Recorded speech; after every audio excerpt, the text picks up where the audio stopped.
only thing we have to fear is in war. fear itself. There is no substitute for victory. Let us never negotiate out of fear. We stand undivided, forever united, fighting hand in hand for the liberty we've earned, for glory and honor, for our sons and daughters, ever mindful of the lessons we've learned. Let the torch of freedom burn.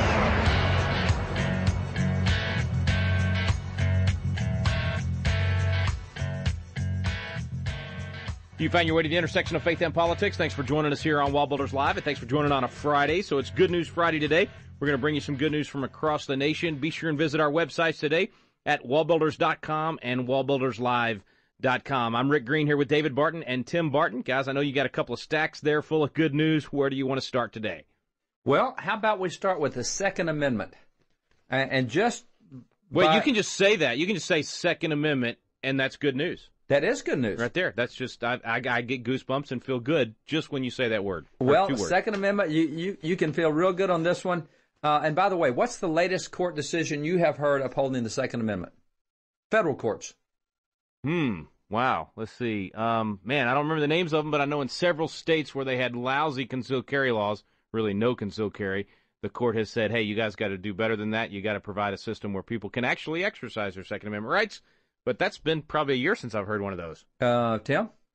I'm thinking of all the news articles I've read recently, and most of what I've read is about upcoming things for reciprocity or constitutional carry. And so I really don't remember the last ruling from a federal court on the Second Amendment. Well, let me take you back to some, let me sit background here. 1968, there was a Gun Control Act that was passed in the federal Congress in 1968. Provisions of that 68 Gun Control Act have been in effect since then until just days ago. And I'm surprised you guys didn't hear this. How come the media didn't tell you about this great Second Amendment decision? But days ago, federal judge struck down the provision of that 1968 Gun Control Act that says if you're from one state, you cannot buy a handgun in another state. That means you can now buy a handgun in any state wherever you go.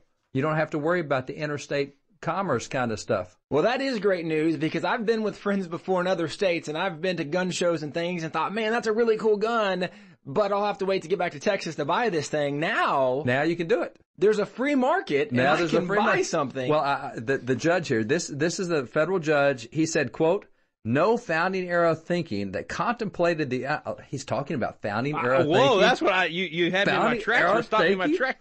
Not just good news about the Second Amendment, they're actually quoting the founders. He said, no founding era thinking that contemplated that interstate, geography-based, or residency-based firearms restrictions would be acceptable.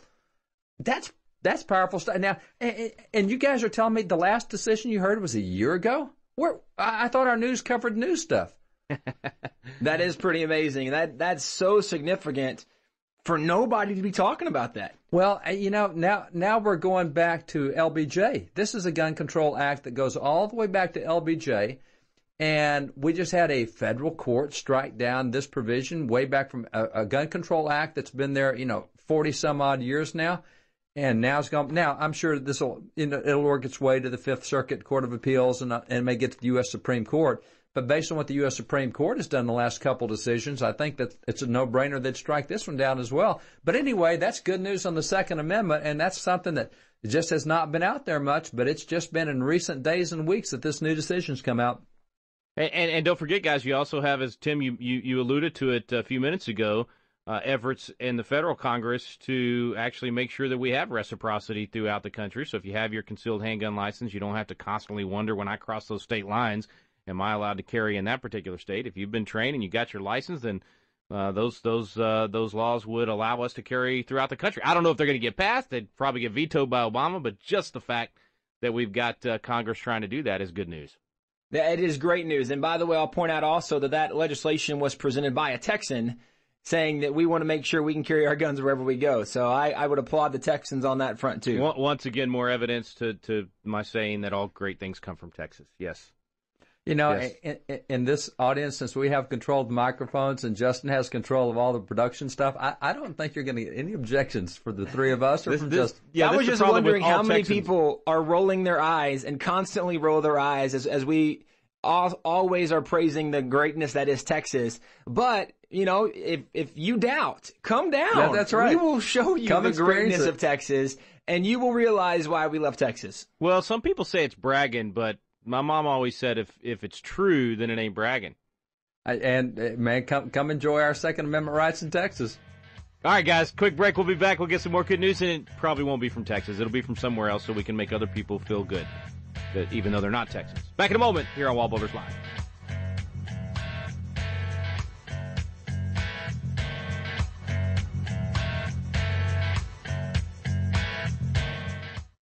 This is David Barton with another moment from America's history. Today, there are numerous documented accounts of individual students being disciplined simply for bringing a Bible to school. Fisher Ames would have been appalled at this open hostility toward the Bible. Fisher Ames was the founding father who authored the House of Representatives language for the First Amendment. In his day, he vehemently objected to any attempt to minimize the Bible at schools. In fact, he declared, "Why should not the Bible regain the place it once held as a school book? Its morals are pure. Its examples captivating and noble. The reverence for the sacred book that is thus early impressed lasts long, and probably, if not impressed in infancy, never takes firm hold of the mind." Founding Father Fisher Ames, the man most responsible for the wording of the First Amendment, believed that the most important school book was the Bible. For more information on God's hand in American history, contact WallBuilders at 1-800-8REBUILD. Let the torch of freedom burn.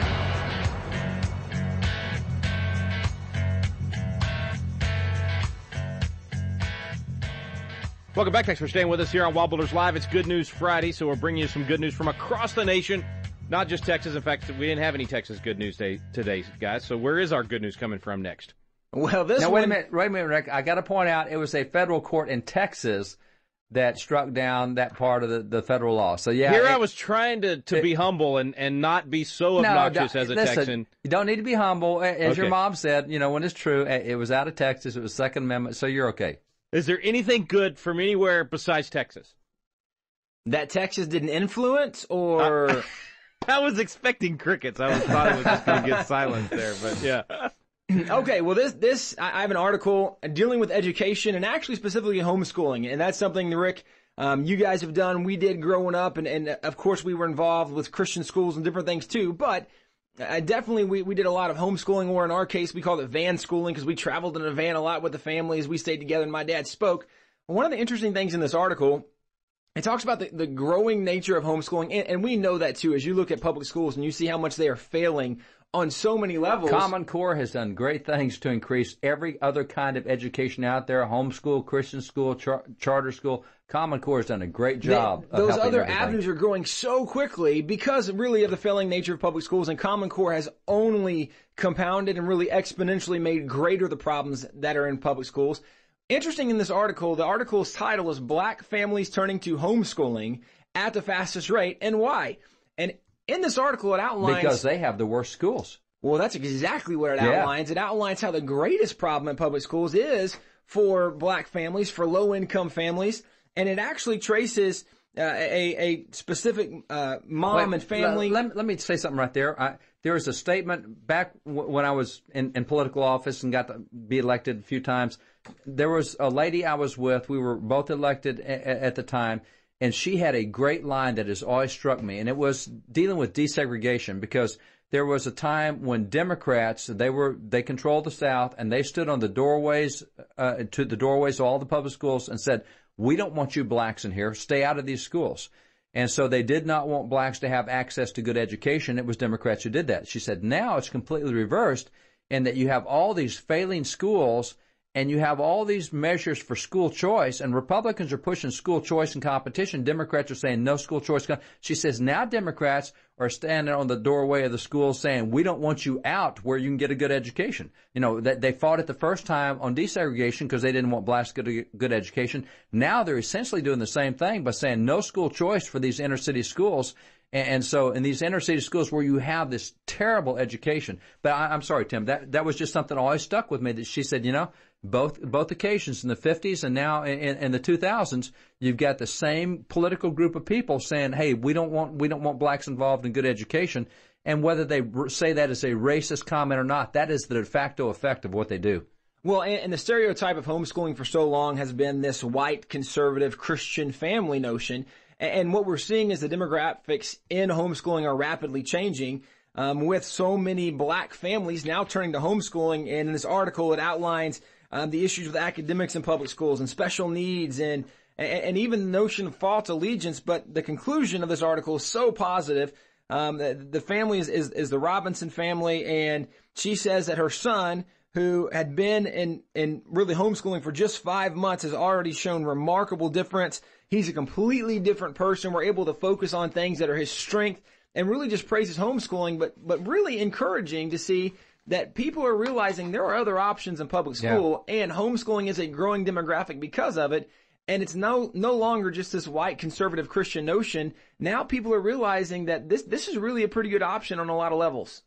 Yeah, it's actually kind of simple. You want to spend more time with your kids. You want to make sure that their personal passions and desires and things that God has created them for, that they get to really spend more time on that and not just go through a cookie cutter system.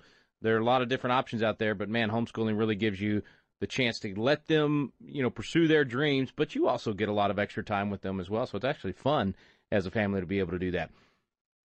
I got another one for you here. This one comes out of New Jersey. New Jersey, this has been going for 2 years. A substitute teacher in New Jersey was asked by a student if he could have some drugs. Actually, it was crack, I think. No, wait a minute, that's a different case. This one, the kid asked him if he could have a Bible. And so the substitute teacher gave him a Bible and got fired for giving the kid a Bible that the kid asked for.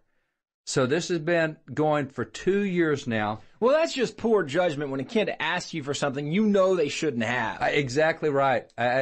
This teacher should have known better. Had he given him the crack, it would have been okay. He should have thought of the consequences of putting something like a Bible in the hands of a kid. It's right up there with illegal drugs and armor-piercing bullets and everything else. I mean, a Bible? At least he didn't send him to the school library to find it for himself. At least he gave it.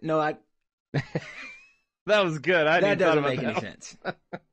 Yeah. So, okay. So let's get this right now. So we're living in a culture right now where these kids are just lost, swimming in a world of moral relativism, trying to figure out what's right, what's wrong, what's up, what's down.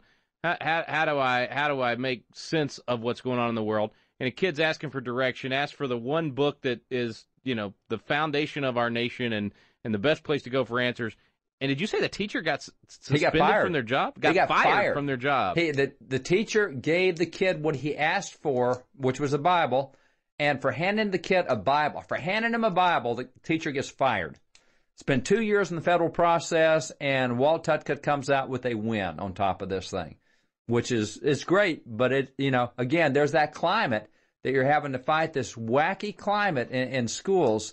That, my gosh, we'll let you give them anything you want, offend parents all you want, lifestyles, whatever you want, but not a Bible. All based on complete distortions of the law, complete distortions of the Constitution, complete distortions of what the... I don't even think it's that anymore. I just think it's flat bias. Because, it's a hostility now. It's a hostility because we win every one of these cases. We don't lose these cases. I mean, you've got to live in the North Pole with Santa Claus somewhere and not be aware that there is a United States of America, to not know that these cases get won on a regular basis.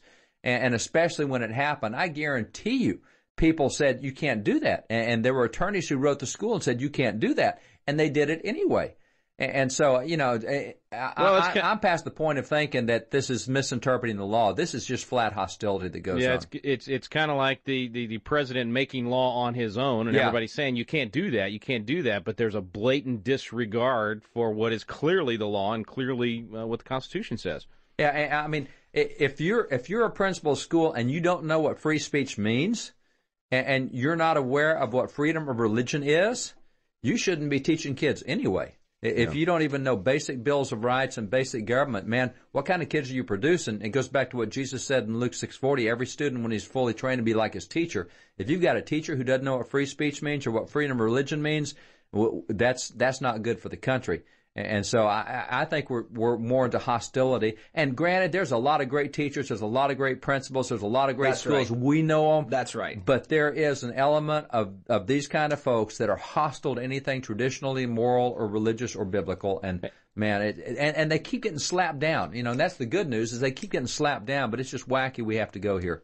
Yeah, so yeah, exactly. The good news is we won the case. It took time. Fortunately, there are people out there willing to fight these battles for us and continue to slap these guys down that don't care about the Constitution. So the good news is we won in the end, but the challenge is we got to be willing to fight. Price of freedom is eternal vigilance. Got to take a quick break. We'll come back and get some more good news. Stay with us on WallBuilders Live.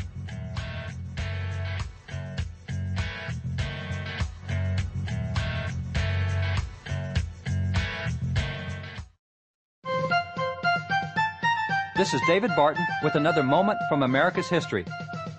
Joseph Story is one of the most important names in American jurisprudence. Not only was he placed on the U.S. Supreme Court by President James Madison, but he also founded Harvard Law School and authored numerous legal works on the Constitution. While today's revisionists claim that the goal of the First Amendment was absolute religious pluralism, Justice Joseph Story vehemently disagreed. He declared, "The real object of the First Amendment was not to encourage, much less to advance Mohammedanism or Judaism or infidelity by prostrating Christianity, but was to exclude all rivalry among Christian denominations." According to founder Joseph Story, Christianity, not pluralism, was the goal of the Founding Fathers in the First Amendment, for only a Christian nation is tolerant and thus is truly pluralistic. For more information on God's hand in American history, contact WallBuilders at 1-800-8-REBUILD. Let the torch of freedom burn.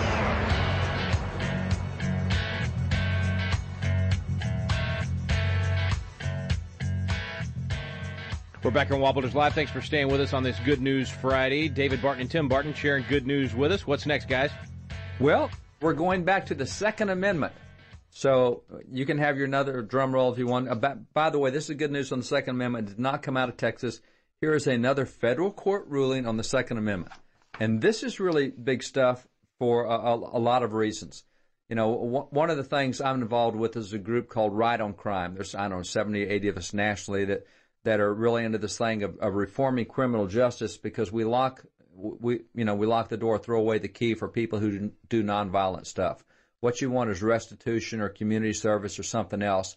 But my gosh, why throw away the key and lock people up who have not done anything violent? And so that, it can be vandalism, property crimes, whatever. You throw them in prison and you teach them how to be really hardened criminals at that point. So here's an example of a guy 25 years ago. He was pulled over by the police and it was for a nonviolent offense. When they searched his vehicle, they found a gun in there, and he happened to be in a state that required a license for any gun. And, like Texas and a lot of places, they required a license for a gun. Well, and 25 years ago, this was before many of the Castle Doctrine legislation had been passed, which now, in Texas, for example, you can drive with a gun in your vehicle without having a license because your as vehicle... you can in many states now. And that's right. Your vehicle is recognized as part of your home, and in your home you can have a loaded gun. And so it's a Castle Doctrine that you now can do that. 25 years ago, it's also possible that this had not been passed in his state. Well, 25 years ago, he has this gun without a license, which is a state misdemeanor. Not a big crime, but a state misdemeanor. But because it was a state misdemeanor, he lost all gun rights. He has no more Second Amendment rights for 25 years, not been able to own a gun, because of a nonviolent traffic stop where he violated a procedural piece of paper. And a federal judge went back and struck that down, said you can't do that. For nonviolent stuff, all right, convicted felons, yeah, they lose the right to vote, the right to own guns, parental rights, etc. But on a state misdemeanor, you can't do that. And so here you got a federal judge that is striking down that interpretation, and what that means for lots of generally law-abiding people who had like a state misdemeanor. I was talking to Tom DeLay recently, and DeLay, if folks don't know about Tom DeLay and you think he's a criminal, not so. Everything that came against him was a concocted charges. That's why the Court of Appeals threw out every single thing. They indicted him on things that were not crimes. They made up stuff. They made a lot of publicity. And that's why the Court of Appeals threw it out. Said you can't convict him on stuff that was not crimes. You've created new crimes without legislative whatever.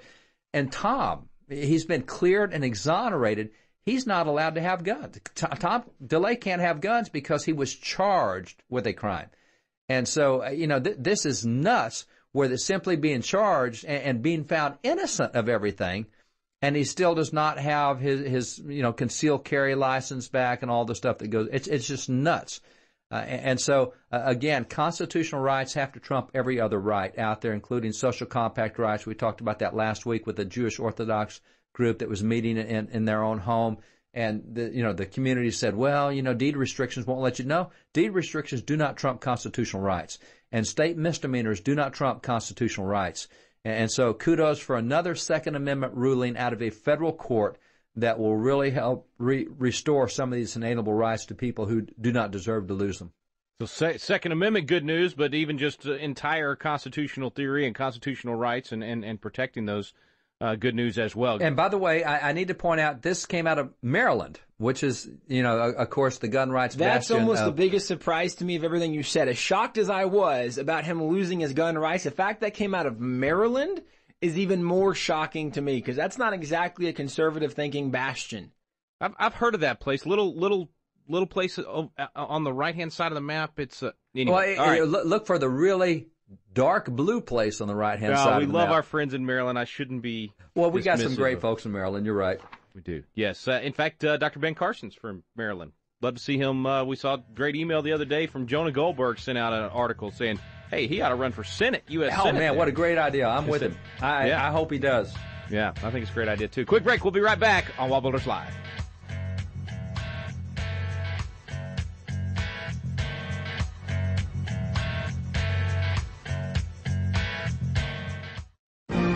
Have you noticed the vacuum of leadership in America?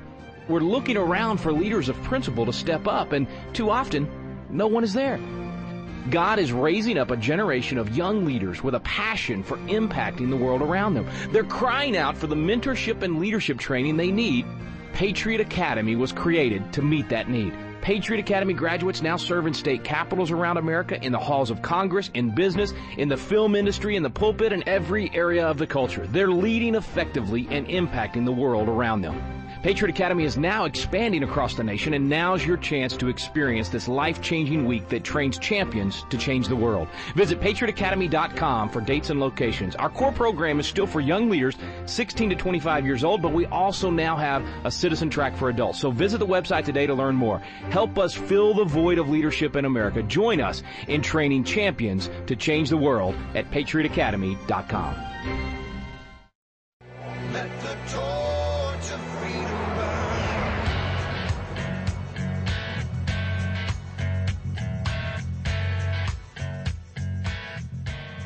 Welcome back. Thanks for staying with us here on WallBuilders Live. Got time for some more good news in our final segment today. Who's up first, guys? All right, I'm going to take this one real quick, Rick.